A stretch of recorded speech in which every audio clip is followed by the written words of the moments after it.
What's up, internet? Turned 1776 here. I got something in the mail right here. Check that out. It says Blowfish survival tent. Let's check it out together. See what this thing's got to offer. I got a few minutes. Figured we'll just go off right here at the edge of the woods and by the shop here and see if we can find a proper place to set this up and check it out together. Nice. Good and compact. Would it be a great thing to have in a get home bag or something like that, you know, that you would keep in your vehicle? I mean, you never know. So when we never know, we like to have things that are easily within arm's reach, which means can we EDC it or can we keep it in our vehicle and not be a hindrance, blah, blah, blah, blah, blah. It's pretty good size. I mean, it's a little bit bigger than, say, a beer can maybe. Pretty lightweight, and it says survival tent. Let's go check it out. So it rained like a cow peeing on a flat rock yesterday and through the night, so I'll try not to get soaked out here. See if I can find an area that's somewhat dry. Obviously you want this to, you know, help keep you off wet ground, but you know, if you can avoid it altogether, I think that's a good thing. Also, here in southeast Georgia, you gotta keep your eye out for the good old rattle roach, you know, the little things that ain't got no legs and got a rattle on the back of them. Yeah, they're not cool. I don't like those. I don't care for them too much. Some people call them rattlesnakes. You got diamondbacks and timber rattlers out here. So keep your eyes peeled to the ground for the camo of the rattlesnake. Hopefully he's not camoed too good today. But getting back to the thing at hand here. This is a cool thing to have, or something like this is a cool thing to have. We're fixing to find out if this one in particular is. You know, just in the event that something goes down and you need to hunker down for the night. Is this something that's better than that old hunting blind of mine that's tore all to pieces? That's not going to protect you very, very well from the elements. I need to get that out of there and replace it. You know, you need something that's compact. You need something that works. You need something that you can trust. You know, and if it only makes it through the event that you're in, that's okay. Not necessarily expecting something like this to last indefinitely. You know, it's not like your full-blown camping tent or anything like that that can be used multiple times. You may be able to use this multiple times, but if it gets you out of the bind once, that's a good thing. But it's got to hold up to that, right? It's got to at least hold up to that. Go up here and check my old little campsite up here. It's fairly high ground. So I said in the past video that I want to try to show some testing of things. I mean, I get a lot of stuff in the mail, right? Like companies submit stuff to us to put in the box, and it goes through a testing phase with me, and then, you know, we talk with the procurement team and everybody. You know, does the math work? Is it something that I believe in? Is it something that I think our customers will like? Yada, yada, yada. It goes through the process into, you know, looking to get them into future boxes. So this is going to be kind of one of those instances. I'm going to take this little Blowfish survival tent right here, and I'm going to test it real quick. This is the first time I've opened it, because we all know most things don't go back in the packaging as well as they were when they were first opened. So it's like a Mylar survival blanket type material. Looks like we've got some stakes in there, which is cool. So it comes with some little stakes. You don't have to add that or have that separate. And it looks like there's some cordage in there, so complete kit perhaps. Yeah, so it's like a Mylar, very effective for in a pinch survival situations. It's been proven for years, right? They're not the most durable things in the world, clearly. Sometimes you can get multiple uses out of them, sometimes you can't. You gotta be thoughtful and take care when using these. If you want to use it multiple times, try not to puncture it with sticks and crap like that that may be on the ground. But Mylar blankets, the Crow agrees, has been a very effective tool for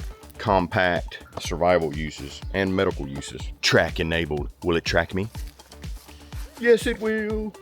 All right, let's see how much cordage we got. So I'd say that'd be first step, right? You want to be sure that, you know, freaking rope or reach, your cordage or your paracord or whatever people want to call it. Let's take a look at the stakes here. So here is the stakes. They appear to be plastic stakes, which makes some sense, right? Like if I got a Mylar blanket, I don't want metal stakes in the same packaging. Could be detrimental to the Mylar. Lighter weight, probably, I would guess, not as durable. However, we got to put into context what this is for.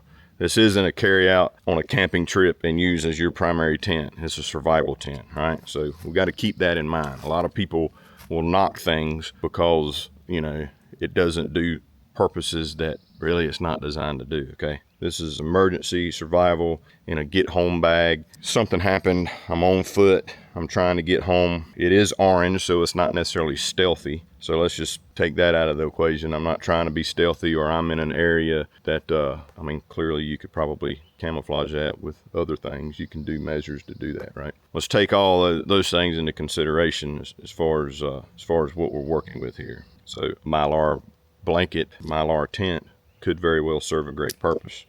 Main question is it durable? That's what I want to know. So we got 4 stakes, we got cordage, and then we got the blanket itself, or the tent itself. It's actually got grommets in there, reinforced with tape. So we got grommets in it. That's cool. There's 2 grommets on each side. So I would have to assume the grommets are for the stakes. So we'll put our stake in right here. Perhaps there's several configurations we could do. We're going to worry about just your typical A-frame right now. Can you still see me, camera? I'm putting the stakes in case you can't see me. You're trying to go between 2 trees. Don't set it this way. Set it between the 2 trees. Now may be a good time to kind of get your tent oriented a little better now that you got your center portion up. Because I did a taut line hitch, I can quickly adjust this. I can easily loosen this up, bring it on up the tree a little bit more, and then tighten it back up. All right, cool. Okie dokie. So there we go. Obviously it's not perfect. I'm not on perfect flat ground, yada, yada, yada, but this appears to be pretty good. I like that it's got grommets in it. So as you can see, you got the reflective material on the inside, which is going to be good, you know, to help with body heat and whatnot, especially in cold temperatures. You could be creative if you kept a little bit of tape with you in your kit, your get home kit. Once you get in it, you can adjust these, I would assume, and you could tape things up to kind of help close off the ends. But these things work really good when they have some ventilation. A lot of times, like if you completely encapsulate yourself in Mylar, you're going to go to sweating, and you're going to get soaked. So ventilation is pretty good. You don't want to be completely encapsulated in Mylar. It's very effective for reflecting heat to the point that you will sweat to death if you don't have ventilation. So let's climb in this thing. Obviously, you want to have as many pokey things as possible removed from the bottom. Right there could be a potential thing. I think that's just a very weak vine right there. You see how it's poking that up? But nonetheless, let's climb in this dude. Again, I'm 6'2". I'm in there pretty good. I got almost a foot before the end of the Mylar. I can already feel myself warming up in here. I've got a little more than a foot above my head. Okay, yeah. In a situation where you really need this, probably would need to tighten this up a little bit, get it off my shoulders. But in a survival situation, if you wanted something small and compact to use in a pinch, I think this is a great option. Considering, obviously, what it is, it's Mylar. You gotta be smart to keep it from tearing up. But, I mean, it's good. Okay, there's cheap and there's better Mylar, right? This seems to be on the better side. The taping is really good. I can see some of the taping is very, very well. It's overlapped taping. So you see here, some Mylar, they'll tape here and they don't overlap.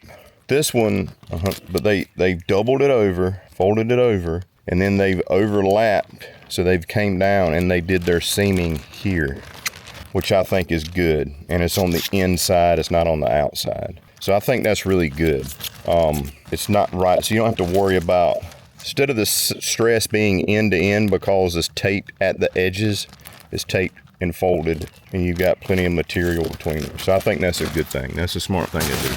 They got the ends here taped off very well. The grommets are holding up very well. You can see some tension here from me laying on it, so the grommets are doing their job. The cordage is quality cordage. It's not crappy. I think this is freaking good, man. I think this will work good. I've got room to move around if I want to sleep on my side. Like seriously, I'm feeling the warmth. They've got it doubled over. The seams doubled over on the grommet ends as well, so there's plenty of strength there. I don't know how well you can see that right here. It's doubled over. and taped a good inch, I don't know, inch and a half to 2.5 inches from there. So you don't have stress at the seams of two different pieces of Mylar. I think this will be a great option. Of course, a little bit of adjustment is needed and some height and tension, but not bad, Blowfish. Not bad at all. I would 100% keep this in like a get home bag. I would like to see it in a green, maybe, if you wanted to be stealthy. So, that's part of testing your gear, practicing survival skills and stuff like that. So, okay, well, I have this and I need to camouflage it. So what do? Well, you camouflage it. I mean, you look around. Like, I'm not gonna do it now, but like right here, I got all that old dead branch. I got all this stuff right here. If I had a little saw in my kit or something like that, I could cut this off right here, bring that whole thing over. Not lay it on the tent by any means. You don't want to do that. It's freaking Mylar and it's only being supported by cordage. But set it out here, build up around it, create a hedge, if you will. Will you be able to see a little bit of orange every now and then, depending on the angle and stuff like that? Well, yeah, unless you are a master at concealment, which maybe you should be, right? But I dig it, man. If you wanted to, depending on your situation, you could obviously cut along a seam or something like that and make a lean-to, or give it a porch mode. You could rig up a way to get cordage on the corners and make like an L with a roof coming out this way. If you were in the event where you could do a fire and stuff like that out here, say in the winter time, and that would help reflect back in, and you can sleep on that but have a straight out roof. So I mean, there's different things you can do. Obviously you're messing up the integrity of it being in this configuration by doing that, but you got options. And let's be real, in a survival situation, options are good. I want to have as many options as possible if I can help it.